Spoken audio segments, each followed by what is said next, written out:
आप नहीं देंगे।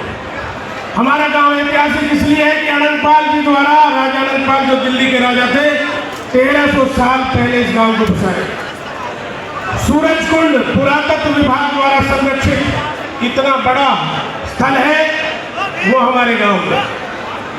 सूरजकुंड का अंतर्राष्ट्रीय मेला जिसमें कभी राष्ट्रपति, कभी प्रधानमंत्री, तमाम देशों के कलाकार आते हैं, वो हमारे गांव की धरती। हमारा सौभाग्य है कि हम इस महान अरावली पर्वत में पैदा हुए, इसलिए ऐतिहासिक है। अब अनूठा क्यों है? आज पूरे देश की नजर अनंतपुर पे क्यों है? सबसे पहले तो इतनी गर्मी में भी, बारिश के बावजूद भी इंद्रदेव ने हमारी परीक्षा ली। उन्होंने हमें मजबूत किया कि भाई इतनी बारिश आएगी फिर भी रुकोगे, लेकिन आप लोगों ने ऐसे मौसम में भी हमारा हौसला बढ़ाया। इस गर्मी में आके हम जीवन भर आपका ऐसा नहीं भूल सकते। आज हमारे घरों पे हमारे बच्चों पे आपने देखा कैसी आप बताई है, उसके लिए आज और उठ के आए। अनूठा इसलिए कि हिंदुस्तान में ये पहला गांव है जिसको अवैध बताया गया, पहला गांव है हिंदुस्तान में अपनी तरह का। और आज सभी लोगों को दर्द इसलिए है कि अगर आज एक गांव को हिंदुस्तान ने अवैध बता दिया तो हिंदुस्तान के बाकी 6.5 लाख गांव भी एक एक करके ये षड्यंत्रकारी उनको भी उसी कोटे में ला सकते हैं। मैं ये कहता हूँ भाई, पहले बाप आया कि बेटा आया, ये बताओ। पहले बाप आया ना, तो पहले गांव था। सरकारें तो बात नहीं, हम तो 1300 साल से हमारे पूर्वज रह रहे हैं, तो फिर ये फॉरेस्ट कहाँ से आ गया? फॉरेस्ट लागू हुआ, मैं आपको बताता हूँ स्थिति क्या आई है, आप सुनिए सिलसिलेवार, क्योंकि जब तक आप हमारी बात को जानोगे नहीं, हमारी मदद कैसे करोगे, सरकार पे दबाव कैसे बढ़ाओगे? जो स्थिति है, मैं एक चीज से आपको वाकिफ करना चाहता हूँ कि हमारी ये जो जमीन है, इसमें 6500 मकानों को वन विभाग ने नोटिस दिए, 6500, जिसमें 1000 मकान तो गांव के हैं और 5500 मकान हमारे प्रवासी भाइयों के जो पूरे हिंदुस्तान से यहाँ के। उससे पहले इस रोड के इधर 5 साल पहले हमारी एक बहुत बड़ी बस्ती थी, खोरी। आप सभी जानते हैं भाई, बड़ी शांति से सुनो। मीडिया क्षेत्र में माइनिंग होती थी, क्रैशर चलते, तमाम देश से यहाँ लेबर और काम करने वाले लोग आते थे, तो वो पहाड़ में ही बस्ती बना के रहते थे, लाखों लोग परमानेंट 50-60 साल से, 70 साल से। तो वो बस्ती 10,000 मकानों की थी। उसको सन 2021 में हरियाणा सरकार के फॉरेस्ट विभाग ने ये कह के कि हमारी फॉरेस्ट की जमीन है, सुप्रीम कोर्ट से ऑर्डर करके खाली करा दिया। सुप्रीम कोर्ट ने खुद कहा कि पहले इनको पुनर्वास दो फिर बसाना, लेकिन पुनर्वास नहीं दिया। आज 1500 दिन से उनका धरना चल रहा है। मेरे सारे भाई यहाँ बैठे हुए हैं, 1500 दिन से धरना चल रहा है। उसके बाद जवाई कॉलोनी को तोड़ा, सब नोटिस दिए। तो मैंने तब भी कहा था कि भाई इनकी नजर अब गाँव में पड़ेगी। अब तक तो ये कॉलोनियों को तोड़ रहे थे, इनको आदत पड़ गई है कि कॉलोनियाँ टूटी अब गाँव टूटेगा, और वही हुआ। 6500 अवैध स्ट्रक्चर है। आपसे किसने पूछा? आपने गांव वालों को मौका दिया हियरिंग का? आपने सुप्रीम कोर्ट में जाके बता दिया कि 6500 अवैध मकान है। क्या कोई सरकार अपने ही लोगों को अवैध बताती है? आपने हिंदुस्तान दुनिया में कहीं सुना है? अरे पहाड़ तो उत्तरांचल में, हिमाचल में, नॉर्थ ईस्ट, जम्मू कश्मीर सभी स्टेट में है, और वहां पर सभी सरकारें लोगों के मकान, उनकी जीविका को बचाने के लिए वहाँ प्रावधान करती है। पहले लोग फले फूले टूरिज्म देती है, होटल दुकान सब चीज की व्यवस्था करती है। हमारे यहाँ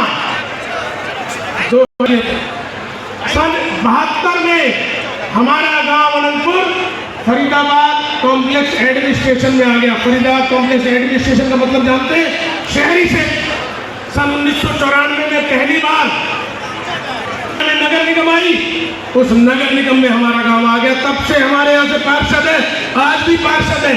53 साल बाद आज उसको कह रहे हैं फॉरेस्ट। किसकी गलती है? ये गलती हरियाणा सरकार और उसके वन विभाग। अब हुआ क्या, ये किस आड़ में कहते हैं ये भी सुन लीजिए, क्योंकि ये राजनीति कर रहे हैं, आरोप हम पे लगा रहे हैं, हम पे कि विपक्ष राजनीति कर रहा है। यहाँ से पूरे इलाके को बड़ा गुमान था कि लगातार तीसरी बार भाई सांसद भी है, केंद्र में मंत्री भी है, हमारे गांव से। ये मुसीबत अकेले अनंतपुर में नहीं है, मेवला से भी है। अलखीर पे भी है और अभी आगे भी आएगी, वो भी चेताऊंगा। तो लोगों को लगा कि हमारे अपने गांव का बेटा केंद्र में मंत्री है लगातार, तो हमारा कुछ नुकसान नहीं। लेकिन अचानक 1.5 महीने पहले लोग सो के भी नहीं उठे थे, उनके घर के बाहर जेसीबी आई। वो वीडियो आपने देखी होगी, छोटे छोटे बच्चे के जबरदस्ती तोड़ दी। क्या कहते हैं ये कि सन 1992 में पीएलपीए लगा। पीएलपीए का मतलब जानते हैं आप? मैं बताना चाहता हूँ, भाई सुन लो, थोड़ी सी तसल्ली की बात है, क्योंकि जब तक पूरी जानकारी 1900 में बना था अंग्रेजों के टाइम में, जब पंजाब इकट्ठा होता था, पंजाब हिमाचल हरियाणा अलग हो गए, हिमाचल पंजाब ने खत्म कर दिया। उसमें भी क्या है, पीएलपी होता है हेड वाली, 30 साल के लिए संरक्षण के लिए जगह दी जाती है। तो सन 92 में हमारे 4,500 एकड़ जमीन में से 1467 एकड़ जमीन हमारी पीएलपीए के लिए 30 साल में दी गई, तो 2022 में खत्म हो गई।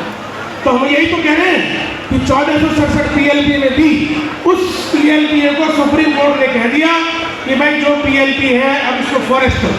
तो कितनी जमीन होनी चाहिए पीएलपी में? 1467। तो बाकी 3000 एकड़ हमारी है, 20,000 की हमारी आबादी है।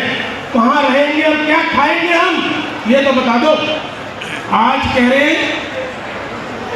रहे हैं वो कि विपक्ष की दुकान में सौदा नहीं है, इसलिए अपनी दुकान खोलना चाह रहे विपक्ष। मैं तो कह रहा हूँ विपक्ष की दुकान में सौदा होता ही क्या है विरोध के अलावा, अपनी मांग उठाने के अलावा यही तो कर रहे हैं हम।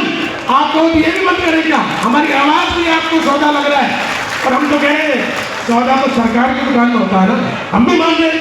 अब तुम्हारी दुकान में जो सौदा वही तो मांग रहे हैं हम, कि तुम्हारी दुकान में सौदा है आज कि सरकार संविधान के सेक्शन 213 के तहत, संविधान भी बता देता हूँ, नहीं पता हो तो ट्यूशन ले लो।